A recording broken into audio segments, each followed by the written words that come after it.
Welcome to Blizzard Fire. We hope this video helps fire up your solution. You start by confirming the correct size and compression level, for example 20-30 mm Hg, because fit dictates effectiveness.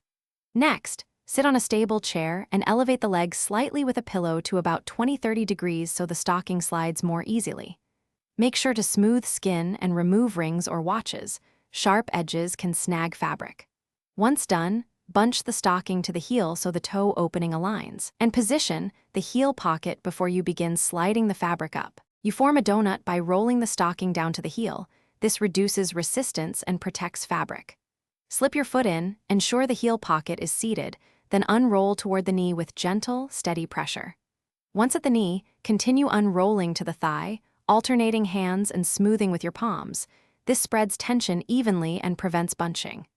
Make sure the top band sits flat under girth without twisting. If it resists, pause and redistribute fabric rather than forcing it up.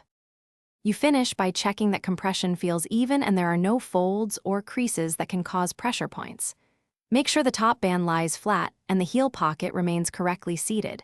If the band rolls, adjust it or use a garter to secure the stocking. If you notice pinching or excessive tightness, remove and reapply. Incorrect placement causes discomfort. If fabric tears or slips despite correct fit, replace the stocking or try medical adhesive and remeasure for the proper size. Thanks for watching. If you found this helpful, don't forget to like and subscribe.